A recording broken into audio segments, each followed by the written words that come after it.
Hello，你好。My ancestors. 我的祖先。I decided to learn about my genealogy, so I bought an AncestryDNA kit for myself and my mum, and here's what happened. AncestryDNA basically read your spit and then they tell you where your family are from. Because I bought this kit for my mum and myself, I'm going to be focusing on that side of the family. I'm generally quite interested in my mum's side of the family. We don't know that much information.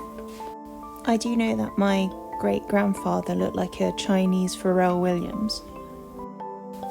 Yeah, he was a scholar and imperial officer who lived in Guangdong during the Empress Dowager Dongyi period. Sadly, my family don't have any contact details for any of my relatives in China, which is a big shame. I have been reading about unexpected ethnicity results. DNA inheritance is random. At most, only half of someone's DNA can be passed down. Beyond your parents, the amount of DNA you inherit from ancestors is not necessarily, say, 25% from each grandparent, or 12.5% from each great-grandparent, and so forth. DNA is passed down randomly. Each letter in these blocks represents a segment of DNA. Examining the blocks, you can see how DNA passed down from Glenda's grandparents make up her unique DNA. Notice how the amount of DNA she received from a particular ancestor decreases over generations, and how her DNA differs from that of her siblings. If you go back far enough in Glenda's family, there is a chance that she inherited no DNA from a certain ancestor. Things to notice are: letters are passed down to the next generation at random. The same letter can be passed on to multiple children. Not all letters are passed down. Even if an earlier ancestor has a certain letter, their descendants may not. Having more children increases one's chances of passing on more of one's DNA. But even with 3 children, not all of Edward and Angela's DNA segments made it to the next generation.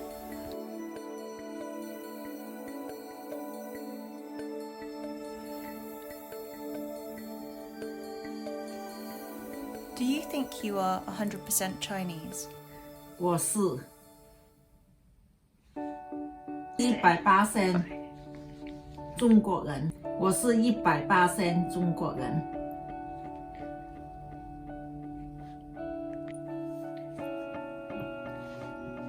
You are 71% Chinese. 不对， You are 20% Dai.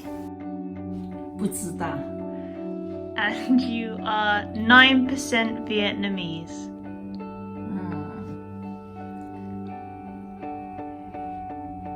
发梦都不知道。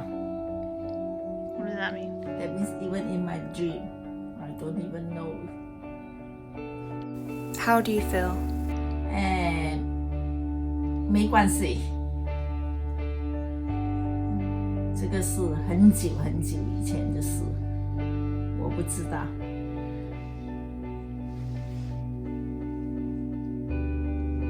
可能 ，well， 可能是我父亲那边的人，我不晓得啊。可能 that is very very, you know, not really good. Okay, about it. Turn it off. Let's compare my results with my mum's. I inherited 34% of my mum's 71% Chinese ethnicity. My mum is 20% Dai, and I inherited a huge chunk of that, 16%. So I found that quite interesting. I didn't really know what a Dai person is. It looks like they are an ethnic minority in China, and they live in Yunnan province and also Laos, Vietnam, Thailand and Myanmar. Another thing which I found really interesting is that my mum is actually 9% Vietnamese, and I have inherited none of that. However, my brother could be 9% Vietnamese. We're outside the Fine Arts Museum in Hanoi, Vietnam. This is Trang. These are my sister's DNA results. My mum is 9% Vietnamese, which means that I am up to 9% Vietnamese. She's in my What do you squad. think about that? Huh? She's in my squad. She's in your squad. I had no idea my mum was slightly Vietnamese, but she looks Asian. You look Asian too. So, who knows? Could have a little Vietnamese blood in me. We might be related. Yeah, I do like pho, so explains a lot. I don't really know what to say. Is that like one of the dad jokes? Terrible jokes, yeah. Alright, shall we go? Where's the... My brother drew this handy sketch. It tells you how far up the tree we would have to possibly go to have a pure Vietnamese relative. So you can see in 4 generations your genetics can actually technically be washed out. And that's the case with me because I don't have any Vietnamese inherited.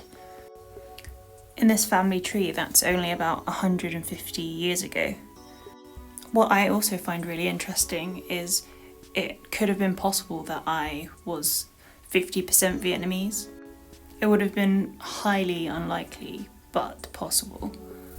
So if my 4th great grandparent is 100% Vietnamese and none of my other ancestors are Vietnamese at all, my DNA results might come back anywhere from 0 to 50% Vietnamese.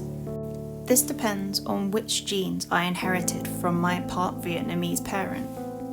While statistically possible, 50% would be very, very unlikely. Somewhere between 0 to 2% is typical. So my results are typical. This test hasn't changed the perception of who I am, but it has changed my perception of where my family came from. And genetics is a lot different from culture. I'm really glad we did the test on me and my mum, as if we hadn't done the test on my mum, I would have never known that there was Vietnamese in the family. The whole family would not have known that. There are other genetic tests out there. 23andMe is one of them.